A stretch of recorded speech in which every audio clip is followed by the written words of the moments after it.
Wawasan kebangsaan. Definisi wawasan kebangsaan adalah cara pandang bangsa Indonesia dalam rangka mengelola kehidupan berbangsa dan bernegara yang dilandasi oleh jati diri bangsa dan kesadaran terhadap sistem nasional yang bersumber dari Pancasila, Undang-Undang Dasar Negara Republik Indonesia tahun 1945, Negara Kesatuan Republik Indonesia, dan Bhinneka Tunggal Ika, guna memecahkan berbagai persoalan yang dihadapi bangsa dan negara demi mencapai masyarakat yang aman, adil, makmur, dan sejahtera. Ya, terdapat beberapa titik penting sejarah yang menjadi lahirnya wawasan kebangsaan. Yang pertama adalah pendirian Budi Utomo, di mana pendirian Budi Utomo ini menjadikan Hari Kebangkitan Nasional. Yang kedua adalah Persatuan Indonesia, di mana ini adalah awal mula kata Indonesia digunakan. Yang ketiga adalah Kongres Pemuda I. Kongres Pemuda I itu merupakan hal yang akan melatar belakangi Kongres Pemuda II, yang akan akhirnya terbentuk Hari Sumpah Pemuda pada tanggal 28 Oktober. Yang keempat adalah pembentukan BPUPKI, di mana pada saat itu adalah pada saat masa penjajahan Jepang sudah mulai melemah, sehingga dibentuklah BPUPKI untuk persiapan kemerdekaan Indonesia. Yang terakhir adalah PPKI. Pada saat 18 Agustus 1945, setelah proklamasi, terdapat 4 konsensus dasar dari hasil rapat PPKI. 4 konsensus dasar berbangsa dan bernegara. 1. Pancasila.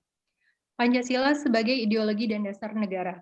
Sebagai dasar NKRI, Pancasila memiliki fungsi sangat fundamental. Pancasila sebagai ideologi negara, setiap bangsa harus memiliki suatu konsepsi dan konsensus bersama menyangkut hal fundamental bagi keberlangsungan, keutuhan, dan kejayaan bangsa yang bersangkutan. 2. UUD 1945.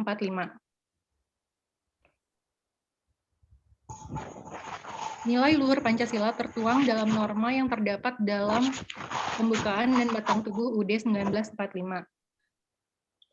UUD 1945 merupakan acuan dalam pembangunan karakter bangsa. Yang ketiga, NKRI. Dalam pasal 1 ayat 1 UUD 1945 disebutkan negara Indonesia adalah negara kesatuan yang berbentuk republik. Komitmen terhadap NKRI dibutuhkan dalam pembangunan karakter bangsa. Dan yang terakhir, Bhinneka Tunggal Ika. Bhinneka Tunggal Ika bertujuan menghargai perbedaan atau keragaman namun tetap bersatu dalam ikatan sebagai bangsa Indonesia. Oleh sebab itu, Bhinneka Tunggal Ika harus dapat menjadi penyemangat terwujudnya persatuan dan kesatuan bangsa. Identitas bangsa. Identitas bangsa atau jati diri bangsa terdiri dari yang pertama yaitu adalah lambang negara. Lambang negara kita adalah Garuda Pancasila dengan semboyan Bhinneka Tunggal Ika yang juga dijadikan sebagai ideologi bangsa Indonesia. Yang kedua adalah bendera negara.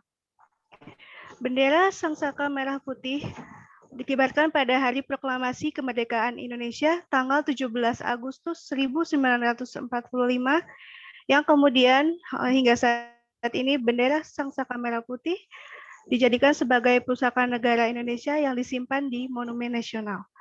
Yang ketiga, lagu kebangsaan. Lagu kebangsaan Indonesia adalah lagu Indonesia Raya yang digubah oleh Wage Rudolf Supratman. Yang keempat adalah bahasa negara kesatuan Republik Indonesia. Bahasa negara kesatuan Republik Indonesia adalah bahasa Indonesia yang kita sebut sebagai bahasa persatuan yang merupakan bahasa resmi negara yang berfungsi sebagai sarana komunikasi antar daerah dan antar budaya daerah. Sekian pemaparan dari kami. Terima kasih. Wassalamualaikum warahmatullahi wabarakatuh.